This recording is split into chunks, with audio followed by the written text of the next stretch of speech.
"If you're such a slob, there's no way you're my kid. Get lost, you pig," yelled Bob, his voice echoing through the room. Bob and I stepped in to protect Luke. "If you won't acknowledge Luke as your own son, I'll take him in," I declared firmly. Days later, when the two found out that Luke had been on TV, they came to our house. "Luke, come home with us," they implored. But Luke retorted, "Who are you guys?" "I'm Katherine Johnson. Ever since I lost my husband a few years ago, I've been living alone in a big house. It was lonesome, having no particular hobbies. Every day was unbearably dull. However, there was one thing I looked forward to, seeing my grandson Luke. Seeing my adorable grandson was the only thing that brought me comfort. My son Bob and his wife Michelle ran a nightclub together. It seemed to be flourishing, and the couple always seemed busy. After several years of marriage, they had a baby. Apparently, they wanted a girl and to make her the star attraction of their club. Even before the baby's gender was known, they bought tons of baby girl products, holding high hopes. However, the baby turned out to be a boy. The disappointment of the two upon knowing that it was a boy was profound. Once the baby was born, you'd think they'd find him endearing. That's what I optimistically thought, but it didn't go that way. Bob and Michelle showed no interest in the baby they had brought into the world, nor did they seem to care much for him. Even his name wasn't given much thought by the two. Fed up, I presented a few options, and from those, the couple chose the name Luke. The couple continued to show little interest in Luke. The two were determined to have a girl next time, but they never had another child. Michelle gradually began to harbor resentment towards Luke. "All our plans got messed up because you're not a girl. It's all your fault," she would often say, displaying a misplaced hatred towards him. Moreover, led by Michelle, Bob too began to adopt a cold attitude toward Luke. If I had intervened at that point, maybe things wouldn't have turned out this way. Eventually, Michelle stopped making meals for Luke.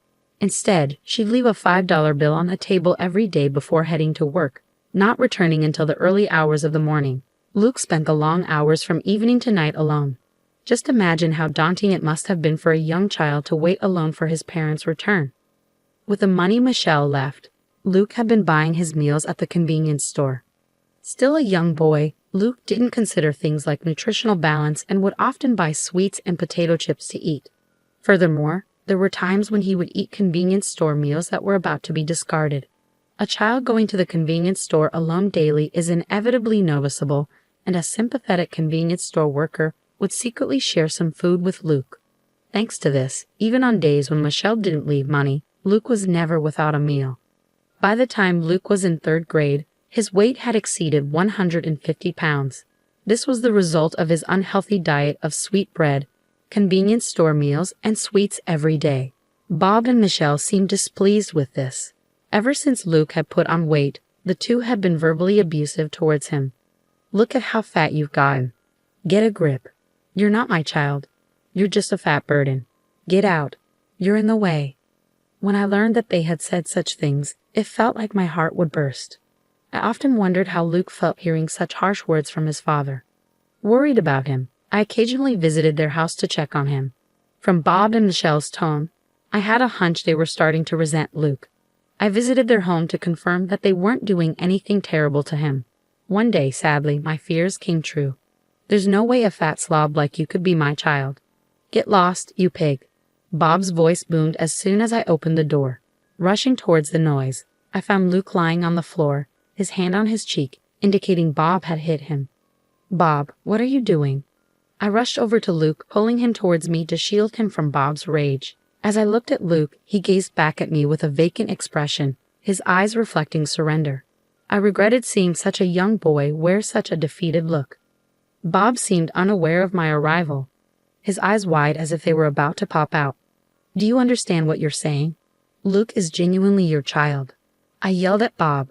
Though Bob is my son, I couldn't comprehend his actions. Even if Luke wasn't the daughter he had hoped for, I couldn't believe the treatment he was giving to his own innocent son.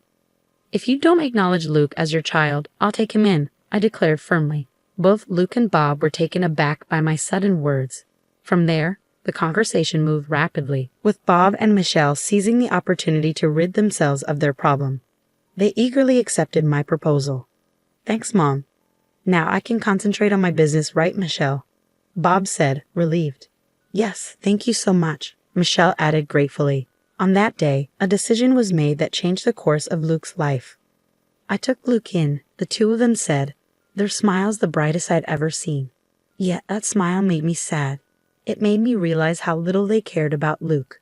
I had been observing, thinking it would be best for Luke to be with his real parents, but I strongly regretted not taking him in earlier. On the hour-long way back to my house, Luke said, "I'm sorry.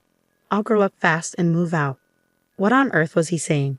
When I asked him, Luke replied with a stoic expression, "You regret taking me in on a whim, don't you? You looked angry all along."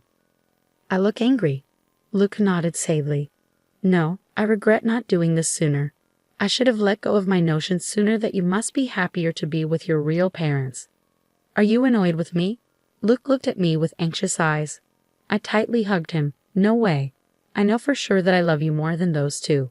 Luke seemed uncertain of how to react. He was freezing like a statue for a while. Then he mumbled softly, "This is the first time I've been hugged." Tears welled up in my eyes, and I swore to myself that I'd make this kid happy no matter what. From that day on, Luke transformed into a lively and cheerful kid. He started laughing more than I could have ever imagined, and he also became more talkative. Every day when he returned home from school, he would help prepare dinner while excitedly sharing the day's events. "You seem very cheerful today, Luke. Did something good happen?" "Do you know something funny happened today? While we were singing in music class, a sparrow flew into the room. The teacher was in such a frenzy. I was wondering why, and then she almost started crying, saying I can't handle birds." Remembering the events, Luke chuckled. He looked so cute and lovable that my heart melted. Since he started eating healthy meals at my place, Luke's physique became more standard.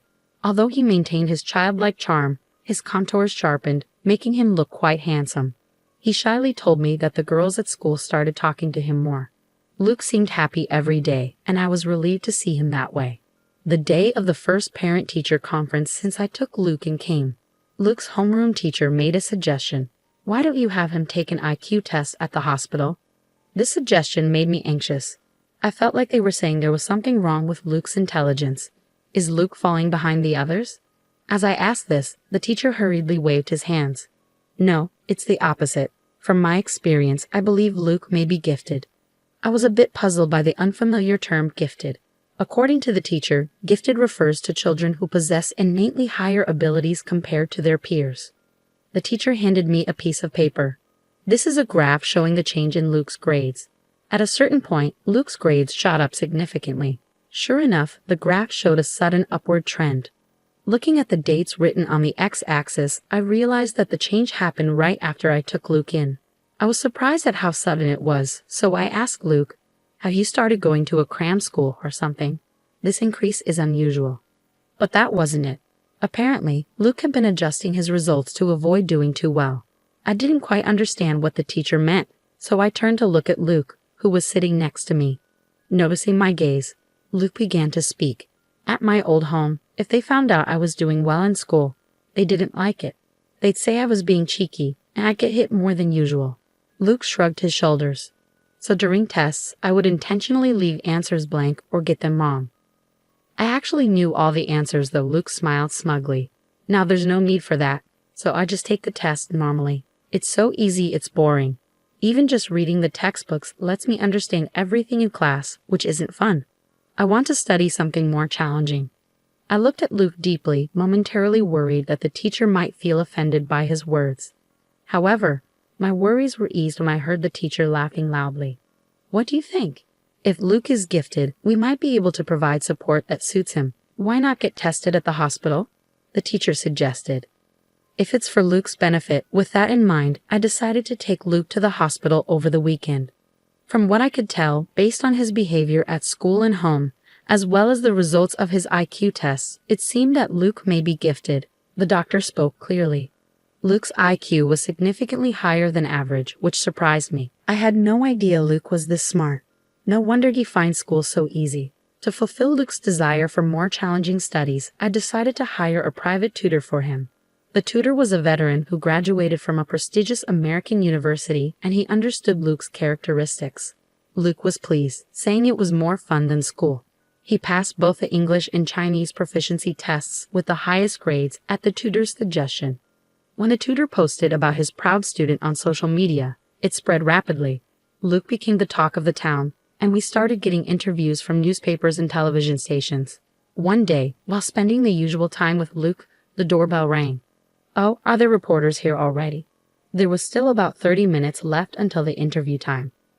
I opened the door, expecting the reporters, and was surprised. "Long time no see, Mom.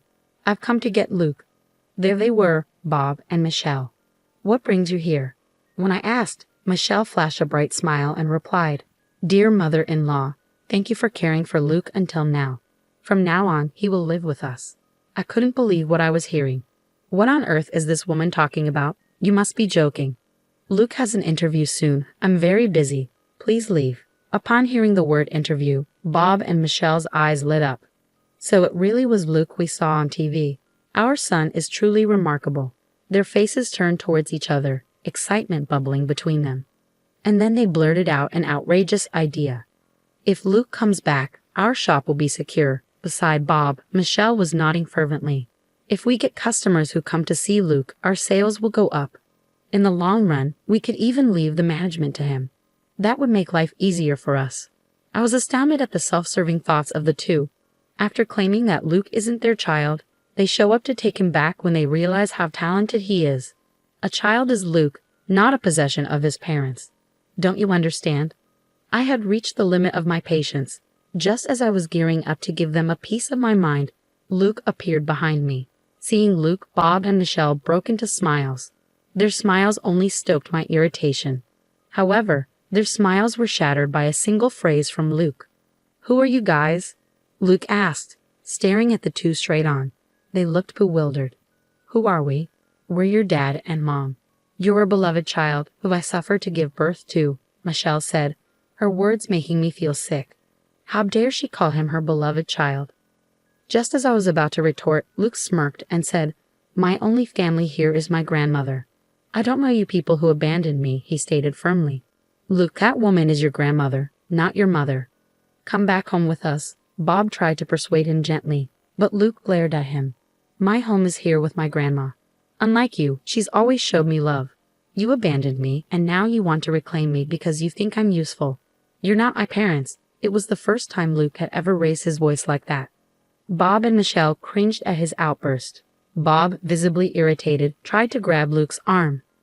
Just as I was about to intervene, a voice called out from behind Bob. "Is what he said true? Did you abandon him?" Journalists began to gather around, their faces solemn. They had come to interview Luke. It was already the time of our appointment with them. Reporters surrounded Bob and Michelle, circling them and firing off questions. Later, this interview was broadcast on television with a sensational title, "The Sad Past of a Genius Boy, Confronting the Parents Who Abandoned Him." The impact was immense. The couple was lambasted on social media, and their business received numerous angry calls.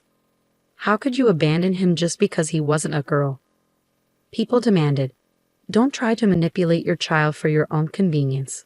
On top of the angry calls, crowds of people apparently gathered to see the faces of these terrible parents. Needless to say, business couldn't operate normally under these conditions. In desperation, Michelle reached out to her parents for help, only to receive a cold response. "You reap what you sow. Deal with it yourself. We have no intention of helping anyone who abandoned their child." Bob and Michelle were universally scorned and abandoned. The two of them were reportedly upset, crying out, "Why is this happening to us?" Hopefully, this incident will be a wake-up call for them. Although given their current attitude, the prospects seemed bleak. After that incident, Luke and I quickly moved away. I wanted to cut ties with them. I couldn't stand going through this over and over.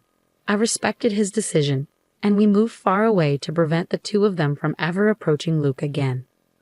We would have sought legal measures if we could, but it seems it's hard to sever ties with biological parents, even if they are adoptive. In Luke's new school, he made a good friend who seemed to understand him well. Luke would bring him home, show him his homemade programming, and happily explain his points of interest. While I found Luke's interests a bit hard to follow, his friend seemed to understand, listening attentively and nodding as Luke explained. From time to time, they would be engrossed in a discussion about programming.